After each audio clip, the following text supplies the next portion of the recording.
Okay, naka-live na tayo. Magandang gabi po sa inyong lahat na mga nakikinig ngayon.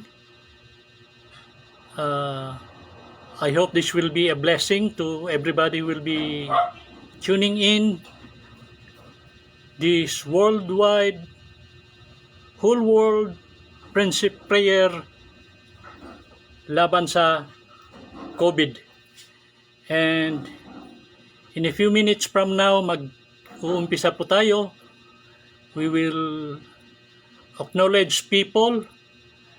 We will pray for those who are sick. May mga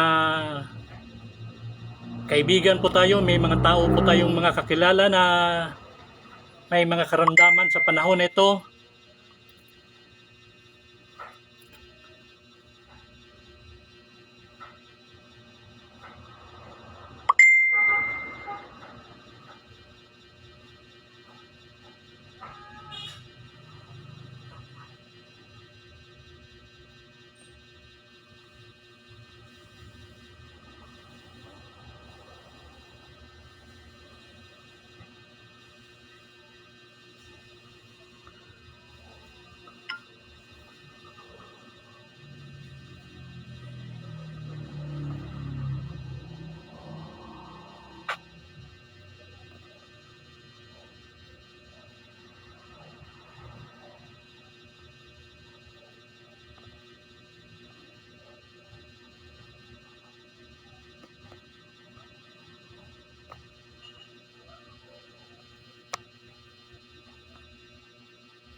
Yes, I'm in Davao City.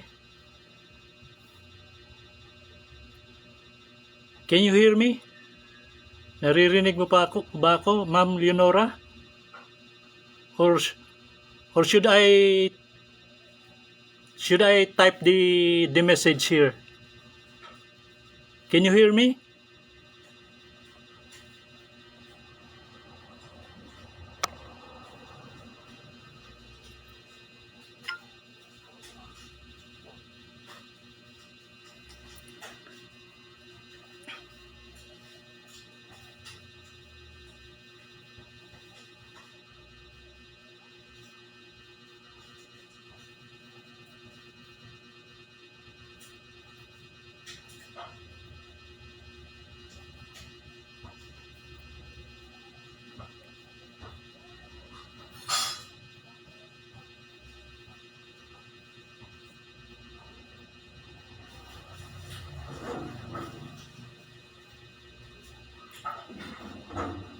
Magandang gabi rin sa iyo, Maria Teresa Peraro. Good evening. We will be starting shortly pag may mga viewers na po tayo. And yes, I'm always on time. Time is very important. Importante po talaga ang oras, kaya when you say 7 p.m., I'm on the dot.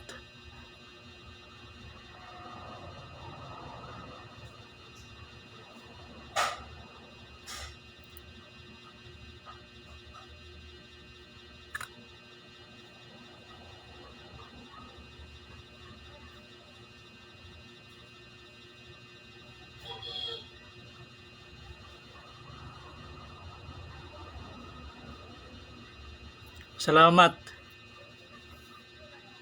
I got it from my father. Yung tatay ko, pag sinabing 7 p.m., 7 p.m. Pag sinabing 6, 6. Tatay ko is always on time. So, I got it from him. Anyhow, it is better to be early than late.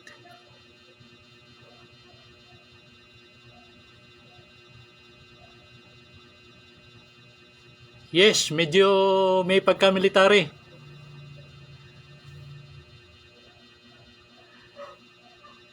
Maria Teresa Peraro, magandang gabi sa'yo. Lily Loma Dato Arcaya, magandang gabi. Good evening.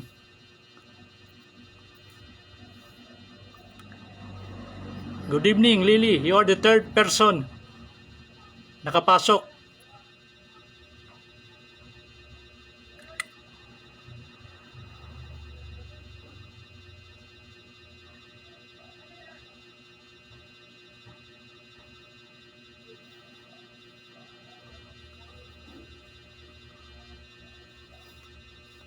Is there a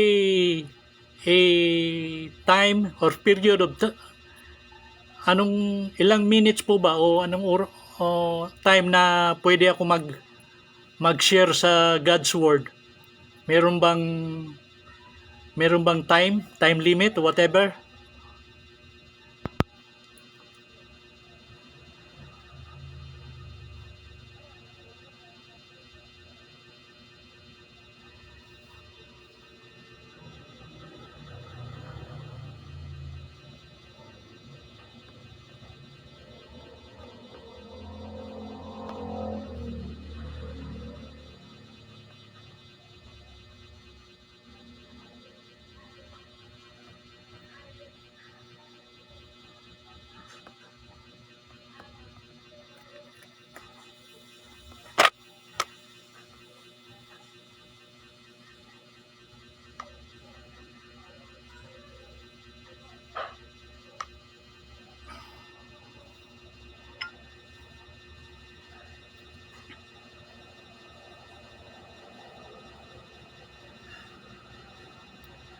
Mirnat Sanchez Rafanan from Sydney, Australia. Magandang gabi. Gabi ba dyan sa Australia? Good evening po. 30 to 45 minutes, okay.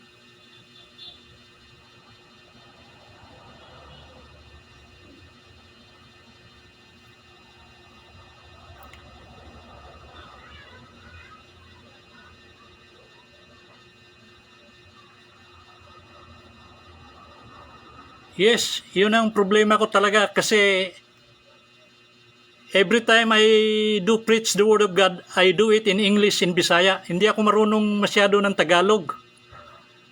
Kumbaga, naisip ko paano ba to. Although I can speak Tagalog but not as fluent as Bisaya. So I might as well use the two dialects, Bisaya and Tagalog. And of course, English.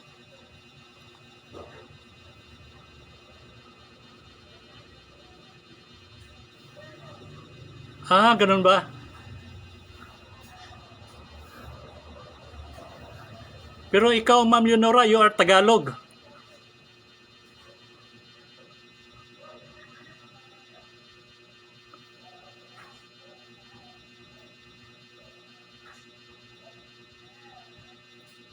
Okay.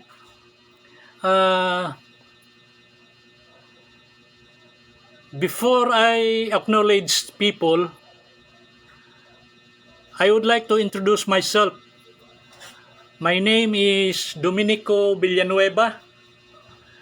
My mother was from Bohol, Bulanon. And my father was Ilocano. So, dito na kami nakita sa Davao. Actually, I used to be a hardcore in my religion. my father was a graduate of seminary. 13 years po siya sa seminary. And I was raised up hardcore in my religion. But then again, when I married a Christian woman, I was forced to study the Bible. And it took me about 1.5 years in research of the scriptures, studying the history of the church. After 1.5 years listening to preaching of the Word of God, I was born again. Bishop Lito Tangunan, magandang gabi rin sa iyo. And to all listeners, to all viewers, magandang gabi po sa inyo. First of all, I would like to acknowledge and thank the Lord for giving me this opportunity to speak and share the doctrine of God. I believe the Bible is the final authority. I used to believe in so many teachings that I was taught about with regards to my former religion, but in about 30 years ago, 1991, when I was born again, I only believed that the Bible is the final authority. And so, this evening, let me share to you the Word of God. But before that, I would like to acknowledge the creator of this group, Ma'am Ninita Pondon, aka Ache. Salamat po for creating this group. And of course, thank you. Maraming salamat kay Ma'am Leonora Dato for inviting me to speak tonight. And before we go to our prayer, I'd like to encourage everybody to agree with me in prayer. Idalangin po natin si Ma'am Delia Agustin Valenzuela for successful operation to remove colon cancer doon po sa Hamad Women's Hospital in Qatar. Alam naman po natin ang colon cancer, that is a very, very terrible illness, and it will take the power of God for every people suffering from cancer to be healed.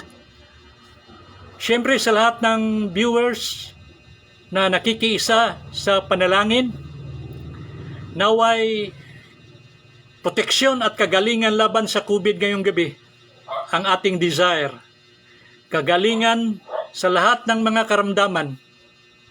Marami po sa ating mga kababayan, friends, even those people who we do not know, they all suffer from different kinds of sickness.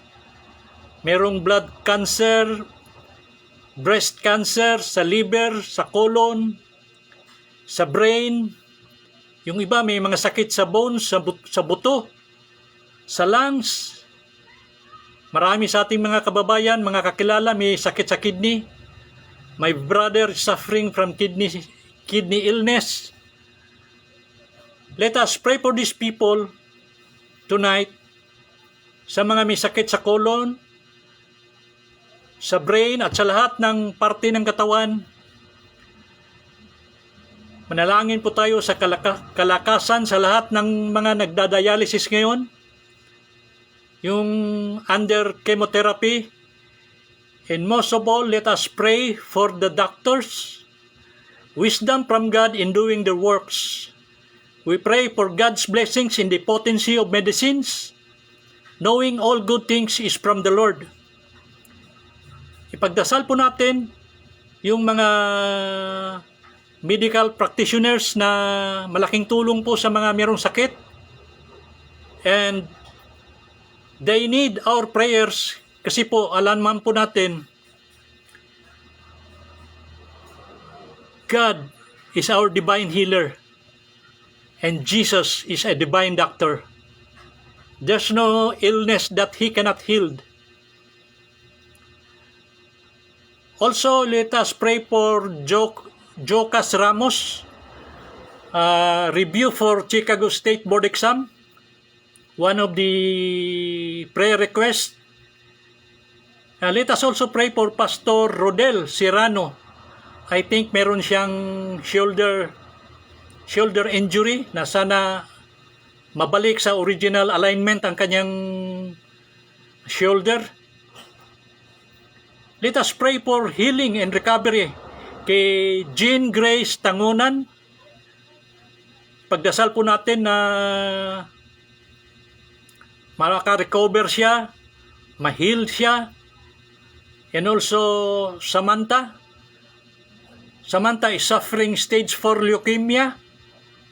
Marami pong karamdaman na talagang terrible at it will really take the grace of God para tayo o yung mga may sakit, they will,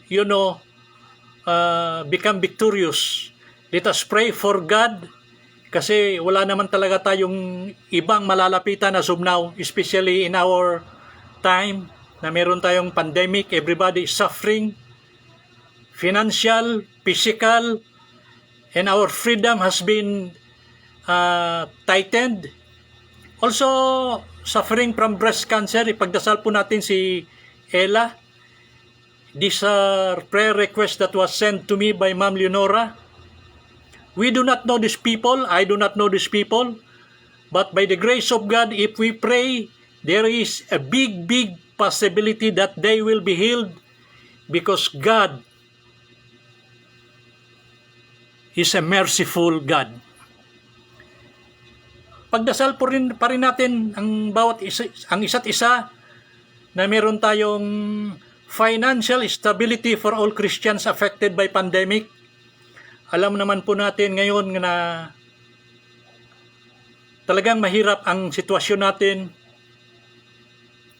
We are powerless but our God is almighty. Prayer request for Samantha who has leukemia. Yes, I had mentioned that. And also Ella, meron siyang breast cancer. I will repeat, we are powerless, but our God is almighty. So in a short while, we will pray. And I would like to request everybody to agree with me in prayer because God said, when 1 or 2 or 3 gather together in my name, He will be present. So please agree with me in prayer. Let us put ourselves in the presence of a holy God. Let us pray.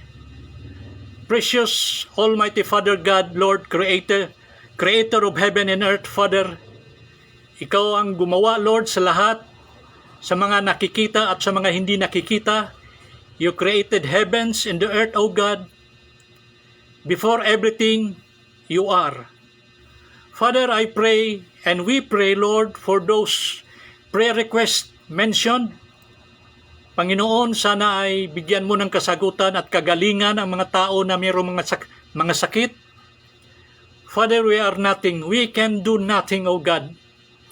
You are our only hope. And so, Father, I pray, we come to you in the name of your Son, Jesus Christ, knowing that we invoke, Lord, the blood of the Lord Jesus Christ, because without Him, Lord, we are nothing to you.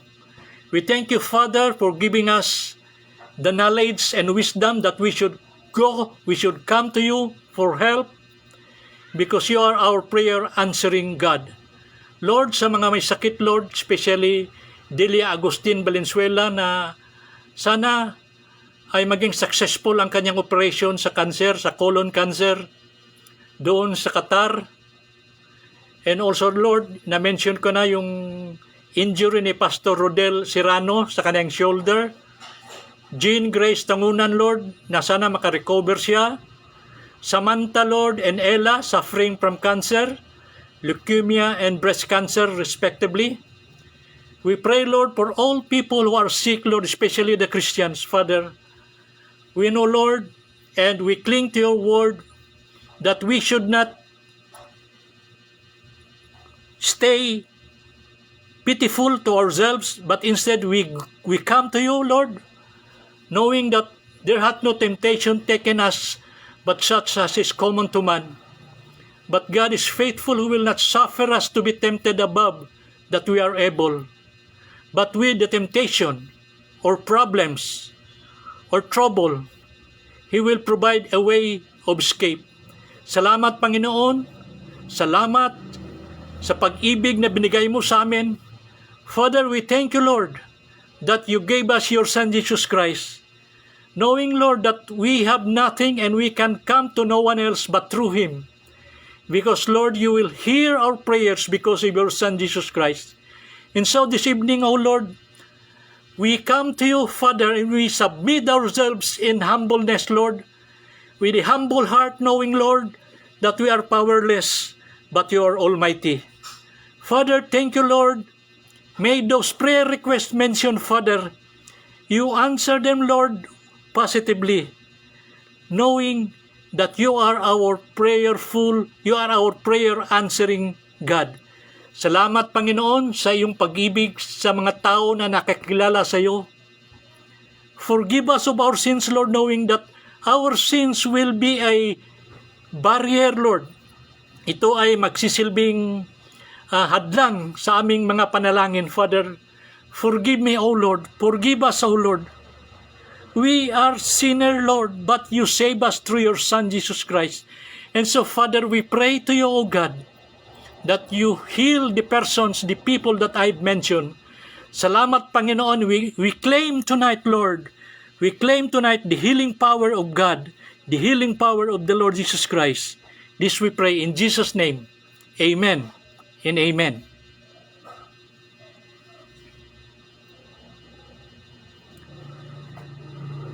And so tonight,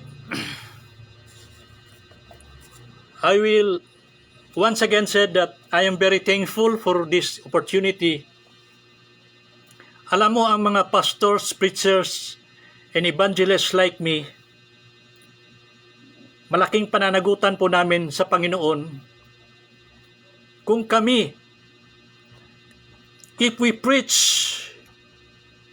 not the Word of God, if we preach lies, if we preach our own teachings, if we share our own mind, if we, taught people, if we teach people about traditions that is contrary to the Word of God, malaki po ang pananagutan ng mga pastor, ng mga preacher, at ng mga evangelists like me, if we preach the Word that is not true. The standard of truth is the Lord Jesus Christ. Siya po ang standard of truth. Pag sinabi po natin ang katotohanan, ang standard po ng katotohanan, we can measure the word katotohanan or truth from the Lord Jesus Christ. When He said, I am the way, the truth, and the life, no man cometh unto the Father but by me. He was declaring the person of truth, God in the flesh. All of you, marami sa inyo, maybe you have experienced backlash from people because we cannot, avoid there are people who will not agree with the Word of God. But then again, we should preach the Word regardless. Sabi nga ng Panginoon, the Word of God is like a two-edged sword that will pierce the heart of man. Para po itong espada na dalawa ang talim, very sharp. I remember when I was preaching in Davao City Jail about 3 or 4 years ago,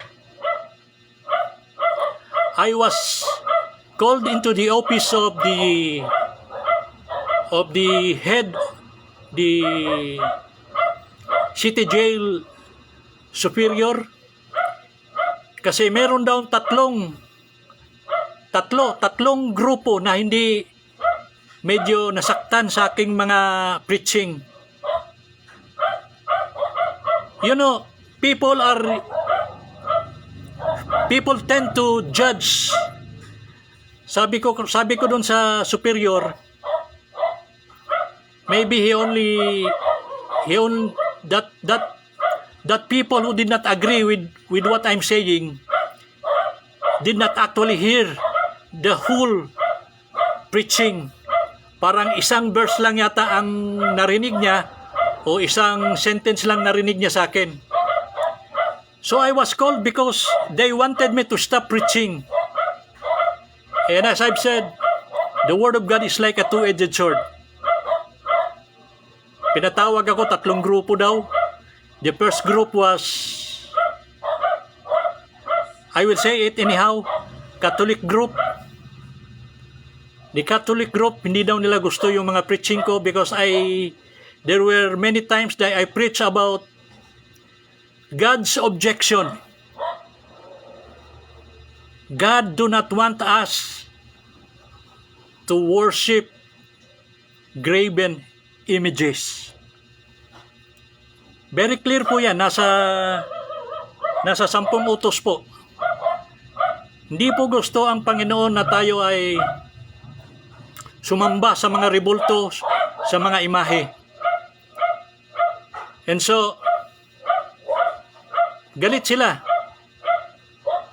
And the second group na galit sa akin, gusto nila ipahinto ako yung mga Muslim. Because there were times that I preach about 6 Muslims, laborers, who were born again when I preached in the construction site. I was constructing a 4-story building. Maliit lang siya, pero 4-story. And merong mga Muslim na laborers, and because of the power of the Holy Spirit, the minds of those Muslims were illumined. They repented of their sins and received Jesus Christ as Savior. So apparently, a Muslim heard that and hindi niya nagustuhan yung sinabi ko. Because I said, there is only one Savior, and that is not Muhammad, but that is the Lord Jesus Christ. And the third group, tinanong ko, Sir, ano po yung third group na ayaw nila na magpatuloy ako dito sa Davao City Jail? The third group are the LGBT, yung mga bakla. Ayaw ng mga bakla na magpatuloy ako doon. Because apparently, may mga bakla doon na nakarinig when sinabi ko, maraming bakla ngayon sa impyerno. Pero hindi niya narinig yung mga kataga na sumunod. Sinabi ko, maraming bakla sa impyerno, but the reason why they are there is not because of their being homosexual, but because when they are still alive, they heard the gospel and they rejected the Lord Jesus Christ. The very reason of those homosexuals in hell tonight as we speak is because they rejected the only Savior. Mga brothers and sisters, wala pong hindi kayang iligtas ng Panginoon. Kahit bakla, kahit kriminal, kahit adulterer, kahit na po ano ang malalaking kasalanan ninyo, kahit na killer ka pa. There's not a grace that is sufficient to cover the sin of people.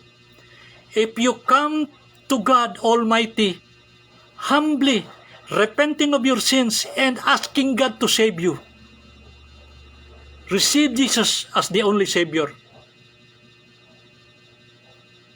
Mga kapatid, tonight, I would like to share to you the basic principle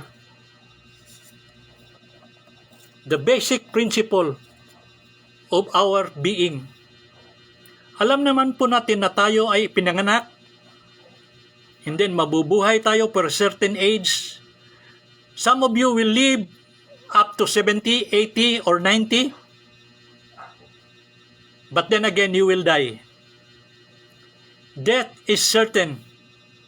Death is certain to all people. And tonight I would like to share to you, because we are in a pandemic, I would like to share to you the verse that is key verse, Matthew 24 and verse 7. Ito po ang nakalagay sa Matthew 24 verse 7. For nation shall rise against nation, and kingdom against kingdom, and there shall be famines and pestilence and earthquakes in diverse places. All these are the beginning of sorrows. Then shall they deliver you up to be afflicted, and shall kill you, and ye shall be hated of all nations for my name's sake. And then shall many be offended, and shall betray one another, and shall hate one another. And many false prophets shall rise, and shall deceive many. Mga kapatid, nangyayari na po ito ngayon. There will be wars and rumors of wars, earthquakes in diverse places. There will be pestilence. Nandito na, itong COVID. Famines. Nangyayari na po ito ngayon. And so my prayer is that all Christians with sickness, with illness, will be given by God the strength to overcome, to be victorious. Because whether we like it or not, this is already written in the Bible. Mga kapatid, even if you don't agree with me, it is written in the Bible. We do not know when this pandemic ends. Nevertheless, I know, pag ang virus, ang COVID-19 ay matatapos na, there will be another virus. There will be another problems. Because this world is created because of sin. This world will be full of problems. No one is exempted. Even the unbelievers, even the Christians. Mga kapatid, maglakas po tayo. Palakasin po natin ang ating spiritual. Palakasin po natin because as I've said, death will come, and we do not know the time, the day. But for those saved people like you and me, we can thank the Lord because knowing that we will be with Him. When the Lord said, and thou art Peter, and upon this rock I will build my church, and the gates of hell shall not prevail against it, He was strongly saying to us that a person like you and me will be a member of a church. Hindi po niya sinabi kung anong pangalan, but the Church of Jesus Christ are people called out assembly. Meaning to say, if you are in your church and God will save you, He will get you out of the church and He will place you in Jesus Christ Church. I am a Baptist, but the Baptist Church cannot save you. What I'm trying to say is, if you will be saved by God, He will get you out of that church and put you into a church that He has prepared for you. Mga kapatid, I remember about few weeks ago, I was able to witness to a preacher, a minister of a big religion in the Philippines. I met him because of some business transaction. He do not know me, I do not know him.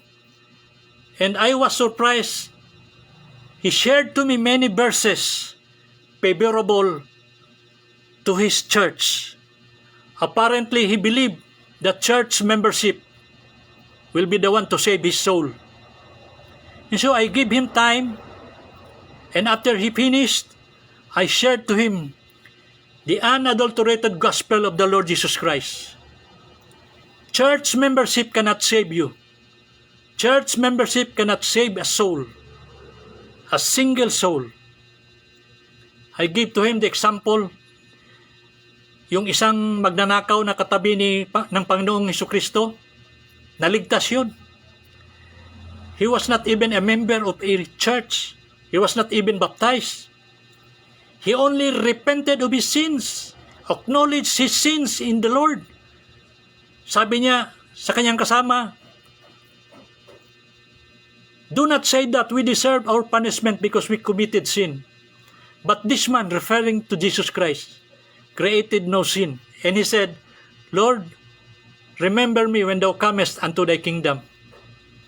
Brother and sister, that is very clear example that our salvation is not based on our church membership. It's not even based on our righteousness. 700 years before the Lord Jesus Christ came, the prophet Isaiah already said, "The righteousness of man is as filthy rags in the sight of God." Mga kaibigan, mga kapatid, ang ating righteousness sa mata ng Panginoon ay isang maruming, sa Bisaya, trapo, rags, usa ka hugaw nga trapo. And yung taong magnanakaw na naligtas, he was not baptized, he was not a member of a church, he was not able to do good things kasi namatay na siya. But Jesus Christ, God in the flesh, said, "Today, thou shalt be with me in paradise." Today, thou shalt be with me in paradise. Mga kapatid, it is a very clear example. And yet, during the time when I was still hardcore in my religion, I did not see it. Despite the fact that I always read the Bible, being raised by a very religious family, my father and my mother. You see, it was the power of the Holy Spirit that opened my eyes 30 years ago. Sunday morning, after 1.5 years of listening to the preacher, after 1.5 years of searching the scriptures, because it was hard for me to leave my religion, my church. I know I will be ostracized by my father and mother and brother and sisters. But then the power of the Holy Spirit gave me the grace to humble myself before the Lord Jesus Christ and ask forgiveness. Right then and there, I know I was saved. 1991 up to this time, 2021. I thank the Lord. I thank the Lord for saving me. And so, brothers and sisters, if you are a Christian, if you are saved, born-again believers, that is the reason why you are saved. The reason why God saved you is for His own glory. May kasabihan kami sa Bisaya, ang mangga mamungag mangga, ang santol mamungag santol, ang Kristiyano dapat mamungag Kristiyano. I don't know if you understand it in Tagalog. Ibig sabihin po na dapat ang Christian ay mamunga ng Christian. And hindi po tayo mamumunga if we just kept to ourselves our knowledge of the Bible. We need to ask God for strength and not be ashamed to preach the word. Hindi po kailangan maging pastor ka, maging evangelist ka para ma-share mo, para mabigay mo sa iba ang kaligtasan ng ating Panginoon. Hindi po. God will give you the grace and the strength to share His word if you will let yourself available for His own glory. Your salvation is for His own glory. Kaya Kanya niligtas upang ikaw ay makapagbigay ng kasiyahan sa ating Diyos. I remember when I was still in my teens, because as I've said, I was raised very religious. Meron po akong kandila in my room. Sinisindihan ko po ang kandila and then I make experiment. Pinaputuluan ko po ng kandila yung kamay ko. And then, kung makaya ko na yung init niya, minsan dito sa noo ko, pinapatuluan ko. And what is my purpose? My purpose is just to know. Kasi sabi ng Biblia, hellfire is unquenchable. Yung apoy sa impyerno, hindi po namamatay, hindi po, it is not. It will go on and it is very painful if you will be cast out in hell. So I make experiment sa kandila. Minsan, yung daliri ko na talaga,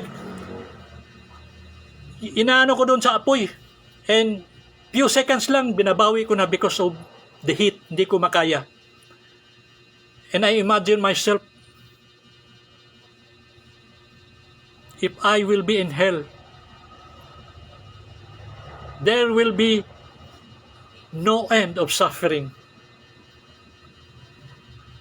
Brothers and sisters,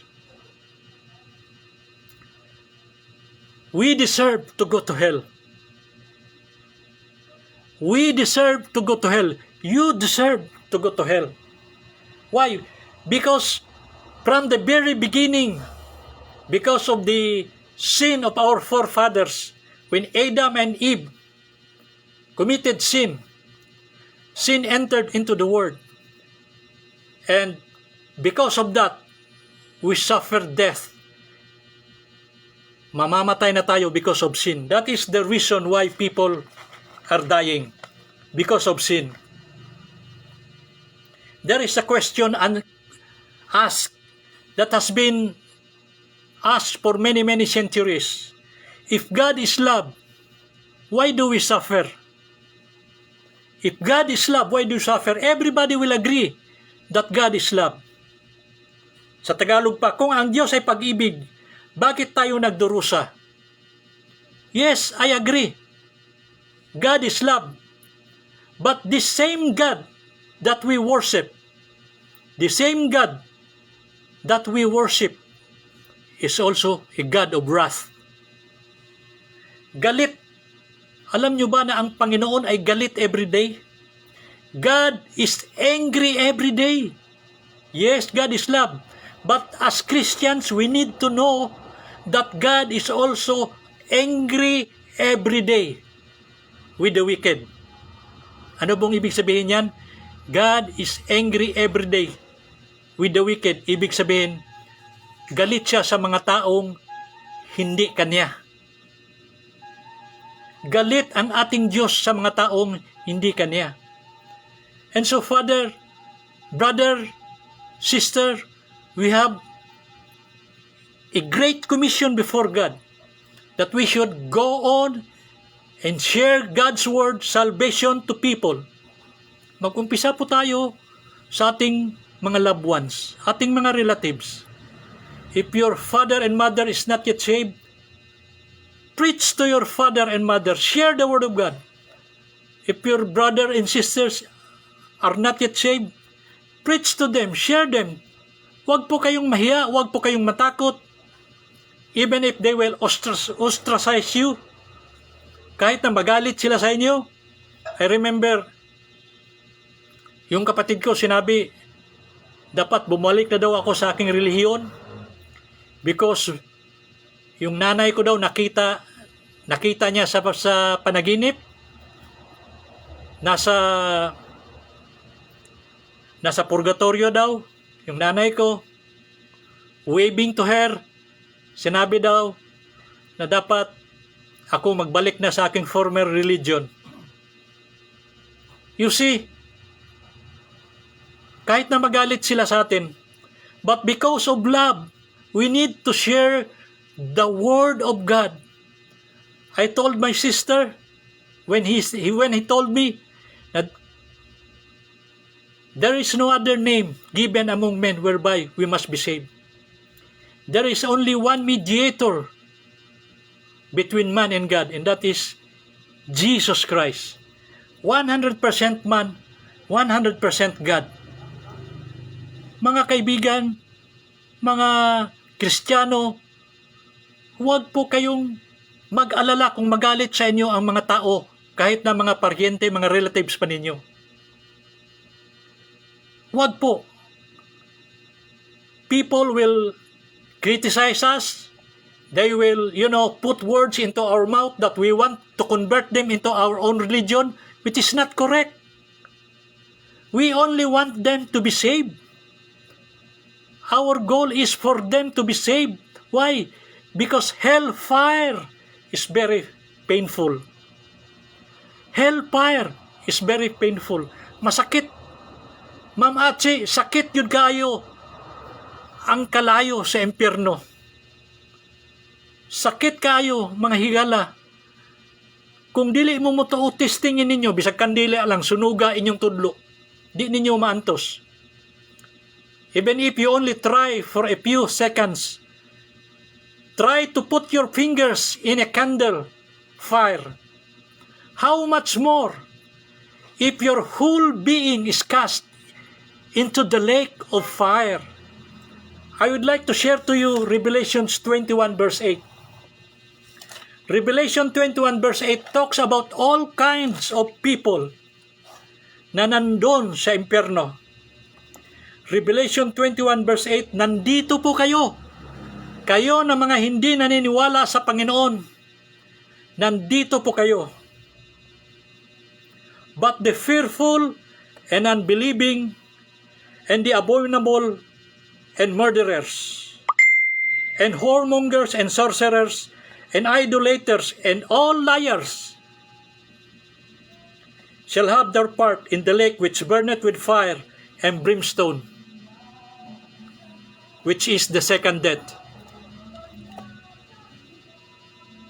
The fearful, unbelieving, the whoremongers, sorcerers, yung mga sorcerers, yung mga, may mga tao, pag meron silang newspaper, unang tinitingnan nila yung horoscope, because they believe that the horoscope will be the guide of their life.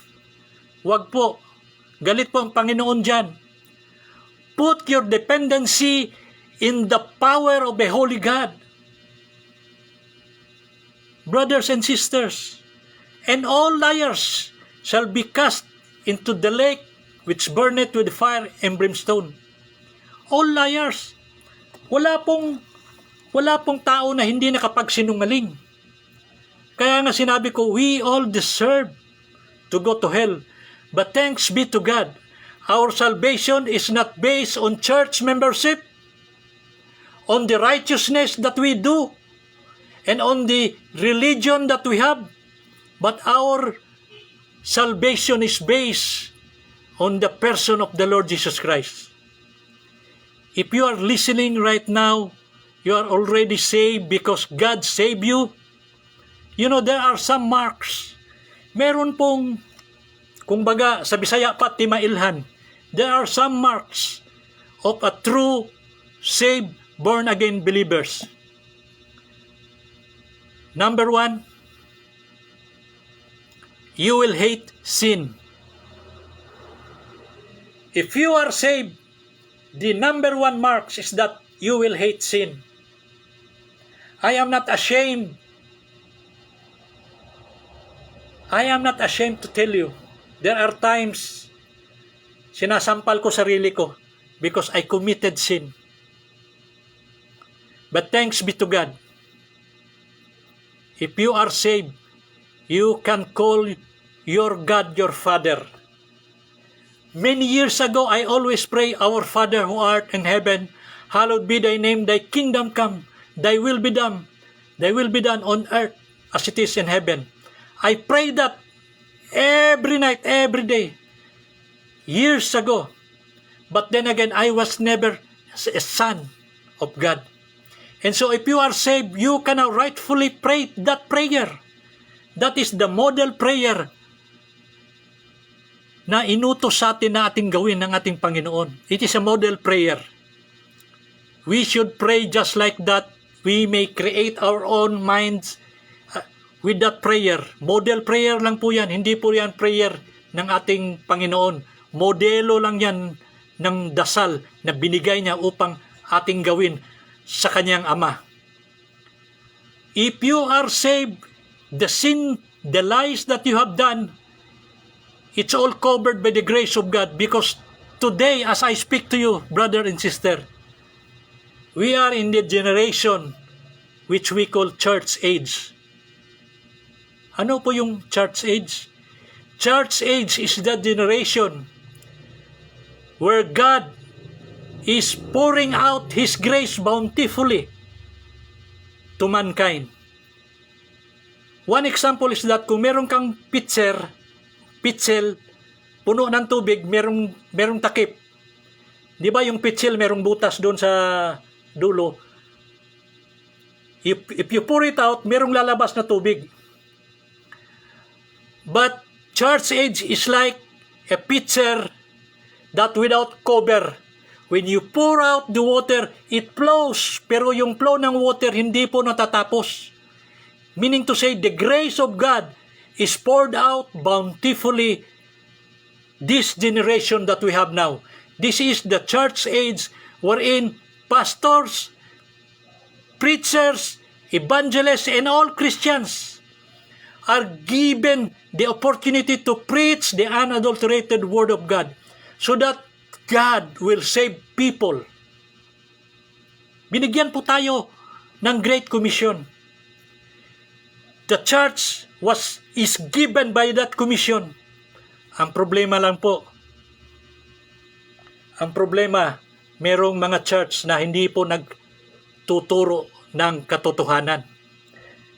One example is here in Davao. There is a big church here whose minister preaches that magbigay kayo ng, clearance sa akin, because kung wala kayong clearance, I will not save your soul. I am the owner of the earth. In fact, pinahinto pa daw niya ang lindol. Yun ang problema. There are many churches that are not preaching the truth. Kaya, kaibigan, if you know the truth, please, be an instrument of the truth. Be an instrument of the way. Be an instrument of life. Sa book of John chapter 1, ang nakalagay doon, in Him was life, and the life is the light of men. And the light shineth in darkness, and the darkness comprehended it not. He came into His own, and His own received Him not. Yung Panginoon po natin, marami pong hindi naniniwala sa Kanya. But thanks be to God. You just go on. Do not be ashamed. Be strong. Ask for strength. And preach the gospel. You do not need to know the whole Bible. You just need to know the truth of the gospel. What is the gospel? The gospel, ibig pong sabihin, is the death, burial, and resurrection of our Lord. The resurrection of our Lord means victory for you and me. Huwag po kayong mag-alala if we are now on pandemic. Just like you, just like the rest, we suffer the same. Yung sinabi ko kanina, yung nakalagay sa Bible, there hath no temptation taken you, but such as is common to man. Ang ibig sabihin po ng temptation, problems, troubles, heartaches, etc. There hath no temptation taken you, but such as is common to man. But God is faithful, who will not suffer you to be tempted above that ye are able, but with the temptation provide a way of escape, that you will be able to bear it. Yes, sometimes problems come and go. Sometimes problems come and they do not go. But thanks be to God, you are bound to be victorious because of your Lord, Jesus Christ. Jesus will give you power. Jesus will give you the means. Jesus will give you the way. By the way, before I forgot, this is doctrinal truth that I will be saying to you.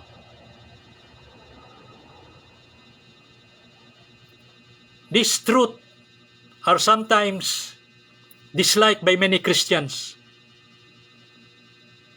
Sasabihin ko sa inyo, when you pray, pray to the Father in heaven. When you pray, I will repeat, pray to the Father in heaven. Why? Because Jesus said so. The disciples, the followers of Jesus, never asked Him how to heal. Hindi po nagtanong yung mga follower niya kung paano po makagamot, paano po maggawa ng mga miracles. Instead, they asked the Lord how to pray. And Jesus Himself said, pray to the Father. Jesus did not say, pray to me. Christians, Jesus did not say, pray to me. He said, pray to the Father in my name. I will repeat, all prayers should be addressed to Almighty Father in the name of His Son. Why so? Because that is the doctrine, non-negotiable. Jesus Himself said, my sheep hear my voice, and I know them, and they follow me, and I gave to them eternal life, and they shall never perish. No man can pluck them out of my hand. And then sinabi niya, my Father who is greater than all, your salvation is in the hand of my Father. Sabi po ng Panginoon, He is greater than all, and no man can pluck them out of the hand of my Father. And then ito po sinabi ng Panginoon, I and my Father are one. Sinabi po ng Panginoong Hesus, ang Ama, Diyos, at ako ay isa. Nevertheless, He said, pray to my Father in my name. Whatever you ask, pray to the Father in my name. So that is non-negotiable. Sabi ni Jesucristo, pray to His Father in His name.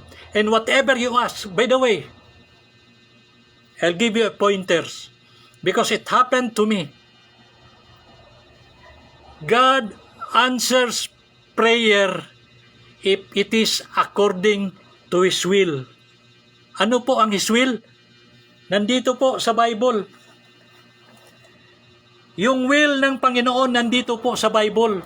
That's why it is very important that you and me should know His Word.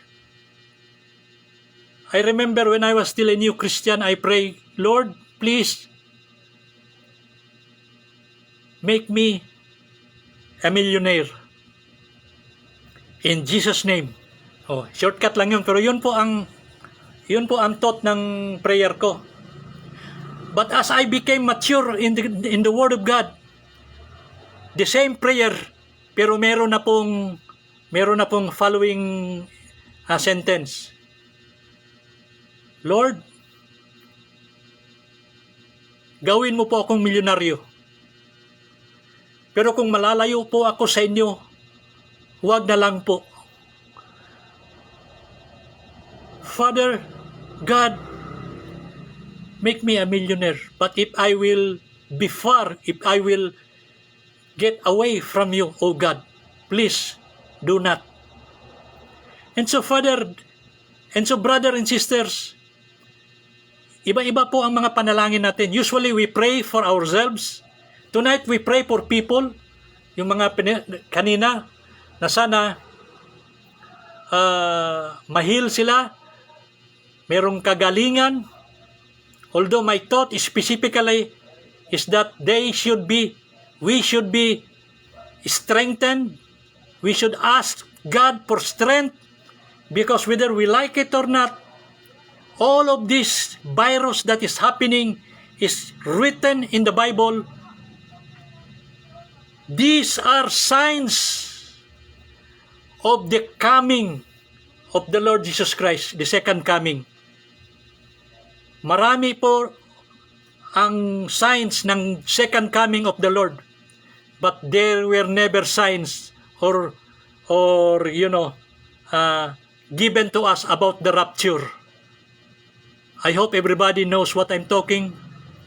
The rapture is the coming of the Lord Jesus Christ, wherein He will not set foot on earth. Nasa heaven, nasa clouds lang siya. And then those people who are saved, born again believers, in a twinkling of an eye, will meet the Lord in the clouds. Yun po ang rapture. So what I'm trying to say is, itong mga pandemic, famines, wars, earthquakes, these are signs of the second coming of the Lord Jesus Christ. But nothing is given to us about when will the rapture come. That is why we need to strengthen. If you are a Christian, you need to strengthen your spiritual life, because we need to be, when Jesus come, we need to be, included in the rapture. We will meet Him in the air. Kaya kailangan po na tayo ay, maging strong in the Word.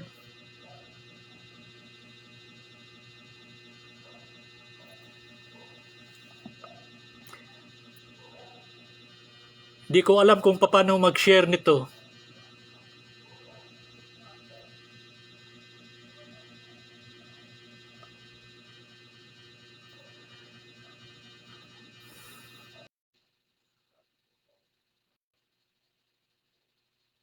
Brothers and sisters, as I continue,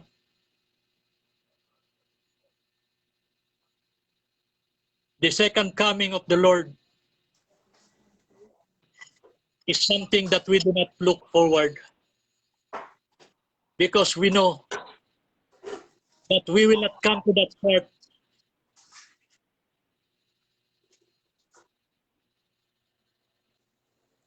The second coming of the Lord, we should look forward to the rapture. Kasi yung second coming, yung church, wala na po. Before the Lord will come to save Israel, there will be what we call 7-year tribulation period. Yung tribulation, it is a doctrine that is very clear in the Bible. 3.5 years there will come a leader, a world charismatic leader, who will convince all nations to side with him. And this will make war on Israel. After 3.5 years, he will declare himself to be God. Yun po ang Antichrist. Although as of now, marami na pong Antichrist. As I've said, isa nga rito nandito sa Davao.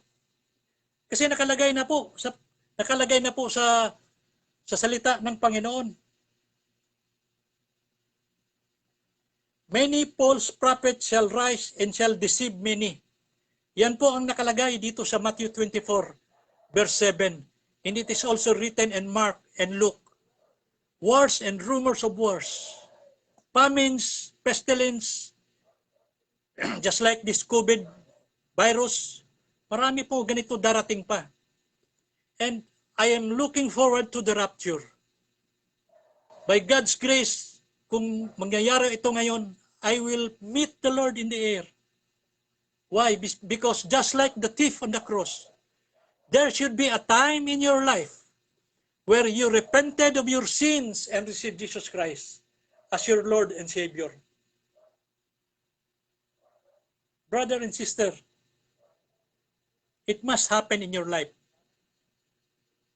Kailangan po mangyari talaga. There should be a time. There should be a day. There should be a period in your life while you are still breathing the free air that you acknowledge your sinfulness. For all have sinned and come short of the glory of God. Acknowledge your sinfulness. Repent of your sins and receive Jesus Christ. And you will be saved. There should be a time na mangyari yan sa inyong buhay. Kailangan po mangyari yan. Katulad nung magnanakaw na namatay, yung katabi ng ating Panginoon. And there will be judgment that come. I encourage everybody that we should learn the Bible and pray to the Holy Spirit, because the work of the Holy Spirit is to illumine, to brighten us, to make us understand His Word.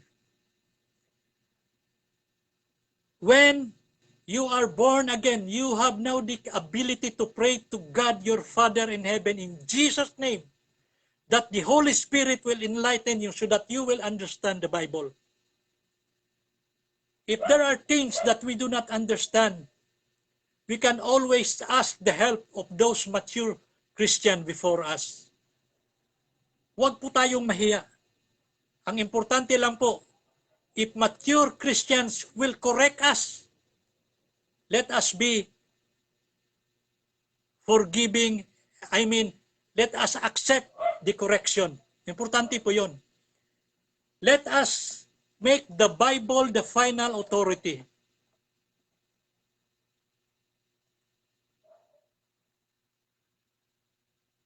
I do not know how to make this share. Di ba ito na-share ngayon? I'm sorry. I'm sorry, Ma'am Leonora. Di ko po alam kung paano i-share. I'm just preaching here, and I believe there are 11 people watching. So let us go back to the question that I asked before. Kung ang Diyos ay pag-ibig, bakit tayo nagdurusa? Ang sagot po niyan, it is because of sin. Because of sin. But thanks be to God. Romans 6:23. For the wages of sin is death, but the gift of God is eternal life through Jesus Christ our Lord. Meron po tayong kaligtasan. Ang kawawa lang po ay yung mga tao na hindi naniniwala sa ating Panginoon. In 2009, I was invited to preach in the Visayan Church, and I was able to research 2009. There were 800, during the time, there were 850 million people who do not believe in the existence of God. We call them atheist or agnostic. Yung mga taong yan po, hindi po sila naniniwala sa Diyos. They are already bound to hell if they die. But by the grace of God, if we can share to them, because it is not our job to save them. Our job is only to share the word. It is God's job to save them, not our job. Our job, our duty, our responsibility is only to share God's word, God's salvation, the unadulterated gospel of the Lord Jesus Christ, the death, burial, and resurrection of the Lord Jesus Christ. Yun po ang ating responsibility. It will be the responsibility of the Holy Spirit to save them. Hindi po sa atin yun. Kaya, huwag po kayong matakot mag-share ng gospel. Kasi yun po talaga ang ating commission. If I remember it right, I think it is in Revelation 4 verse 11, nakalagay doon, Thou art worthy, O Lord, to receive glory, power, and honor, for thou hast created all things, and for thy pleasure they are created. Brother and sister, you are created, you are saved by God for His pleasure. Blessed is the man that walketh not in the counsel of the ungodly, nor sitteth in the seat of the scornful, but his delight is in the law of the Lord, and in His law that he meditate day and night. Meron pong panalangin ang Panginoon sa iyo. Kung ikaw ay hindi po nakikisama sa mga taong masasama. Kaya nga sinabi doon, Blessed is the man who walketh not in the counsel of the ungodly, nor standeth in the way of sinners, nor sitteth in the seat of the scornful. But his delight is in the law of the Lord, and in His law that he meditate day and night. Merong panalangin. If you are a son of God, anak ka ng Panginoon, you are born again. Meron pong panalangin. And you know what is that? You will be like a tree planted by the rivers of water, that bringeth forth his fruit in his season. His leaf also shall not wither, and whatsoever he doeth shall prosper. Yan po ay patungkol sa mga anak ng Panginoon, sa mga anak ng Diyos. Para kang puno na itinanim sa gilid ng river. Ano ba yung river sa ilog? Suba Bisaya eh. Para kang murakag punuan nga gitanong daplin sa suba, digyug ka. There will be no drought. If you are like a tree planted by the rivers of water, that bringeth forth his fruit in his season, his leaf also shall not wither, but whatsoever he doeth shall prosper.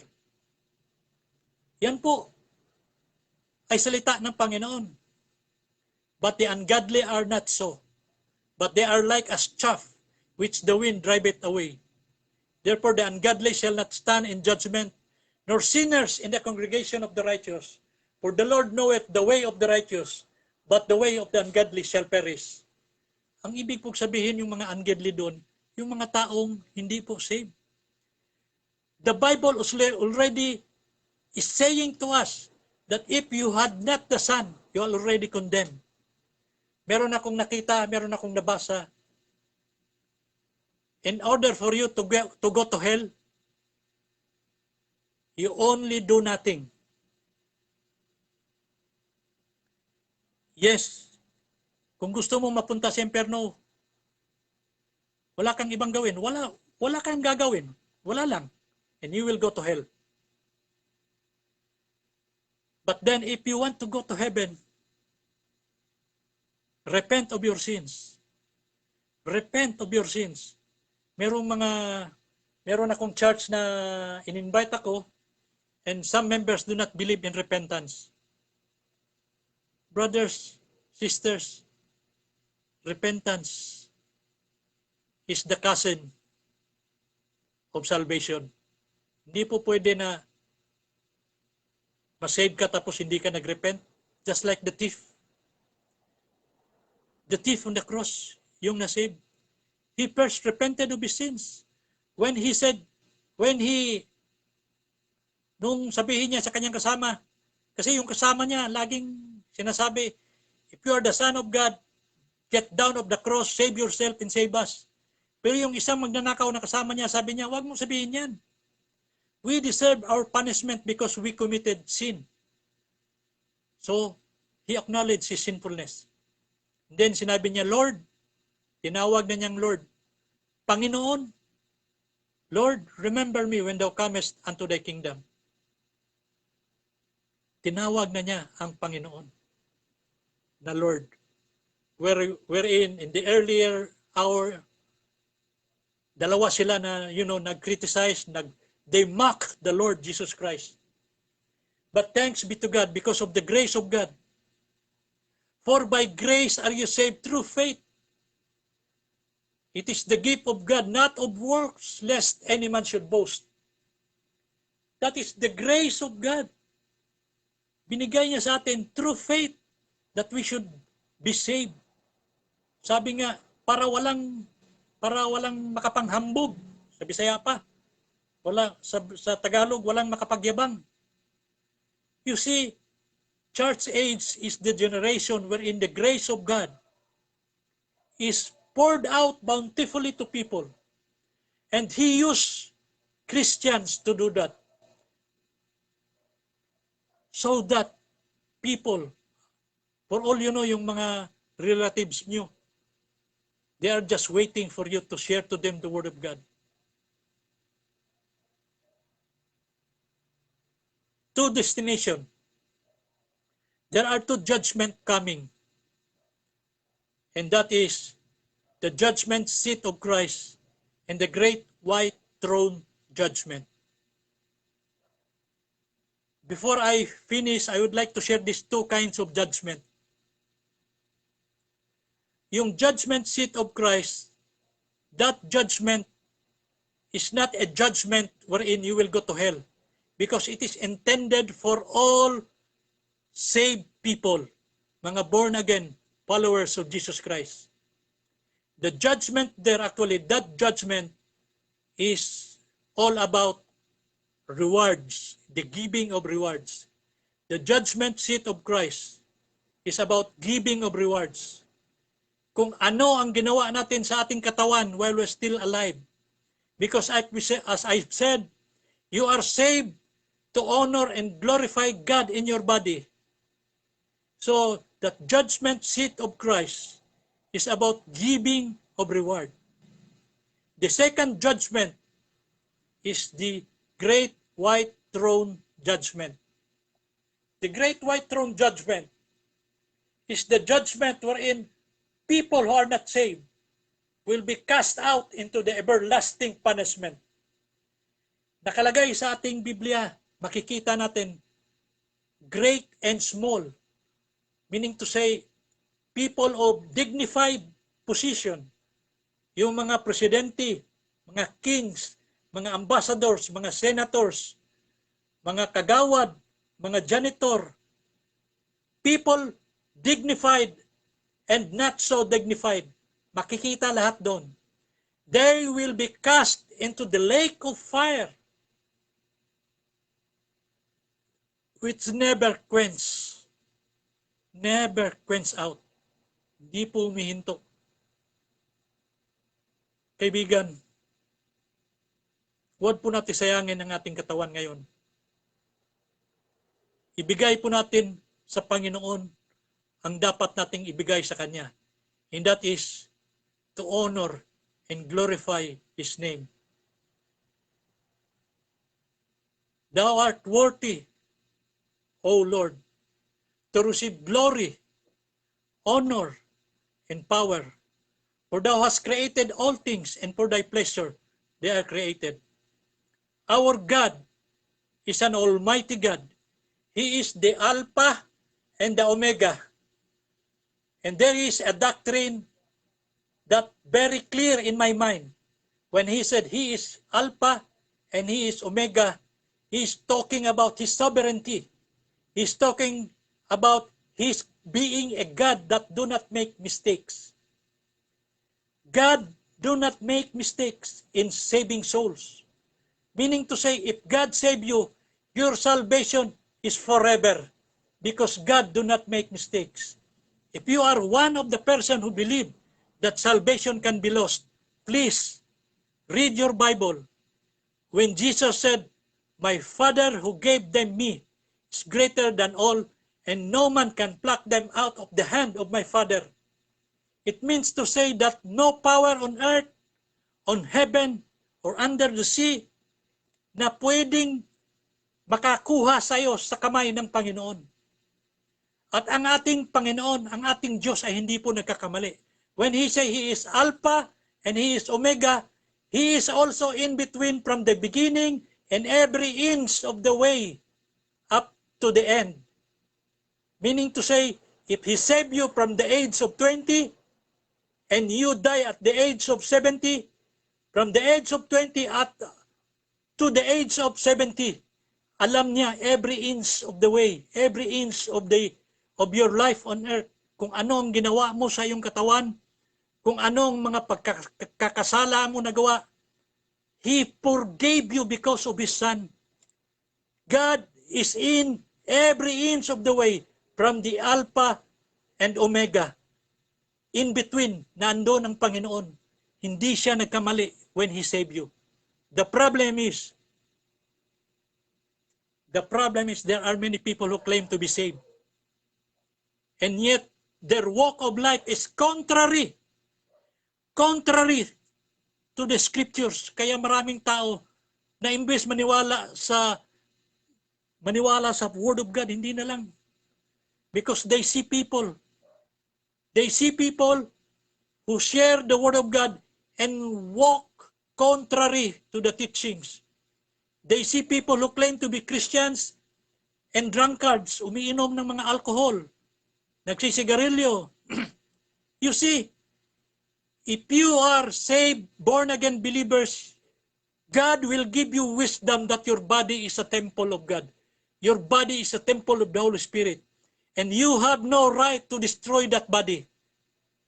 Neither you have a right to kill that body. Hindi po pwede mag-suicide ang Christian. Because God is the source of life. God is the only authorized to get your life. Siya lang po ang authorized na pumatay sa iyo. Hindi ka po pwede mag-suicide. You are authorized by God's grace to do that is pleasant in His eyes. Yan po ang ating gagawin if you are saved, born again believers. So yun nga, sinasabi ko, balikan ko lang. Marami pong stumbling block. Because I would say, many are not saved because people tend to look for people to the messenger. If the messenger is drunkard, if the messenger is happy committing sin or happy in the sin of others, alam mo ba, pag born again ka, pag saved ka, you will hate sin. That is one of the marks of a saved, born again believer. You hate sin. And another mark is that you will love the Word of God. Gusto mong magbasa ng Word of God, gusto mong makinig ng Word of God, gusto mong kumanta ng mga kanta na nagbibigay ng kaluwalhatian sa ating Panginoon. Yan po ang second mark of a saved person. Number one is you will hate sin. Number two is that you will love the Word of God. In like manner, you will love the songs of God. You will love to go to church. Yan po ang mga marks. Second mark. You know, I remember one preacher said, you cannot find chickens having good times with the pigs. Liking yung mga born again, para daw manok, para daw chicken, yung mga saved, para daw mga manok. Hindi ka raw nakakita ng mga manok na nakipagbarkada doon sa mga baboy. You cannot find chickens having good times with the pigs. Meaning to say, if you are saved, you will love to go to church and be friends of other Christians, and be friends, in like manner, be friends with other believers. So, marami po at talagang reason kung bakit ang mga tao ay hindi naniniwala sa messenger. That's why, sabi ko nga kanina, pastors, preachers, and evangelists, malaki po ang ating pananagutan. Number one, if we preach lies, if we preach not the Word of God, and if we walk contrary to the Word of God. And so in closing, I would like to share to you a story which I heard many years ago. Ito po ay narinig ko from the mouth of a pastor's wife. And I believe many of you heard this already. Pero anyhow, I will share it. Isang araw, nagkita ang scorpion at palaka sa tabing ilog. Nagkita yung palaka at saka yung scorpion. Sabi ng scorpion, palaka, pwede ba akong sumakay sa likod mo habang tumatawid ka papuntang kabilang ilog? Sabi ng palaka, do you think I'm crazy? What if you will beat me? Kala mo ba maluloko mo ako? Paano kung kagatin mo ako? Hindi mamamatay ako. The scorpion said, hindi kita kakagatin. Pag kinagat kita, mamamatay ka. Mamamatay rin ako kasi malulunod ako.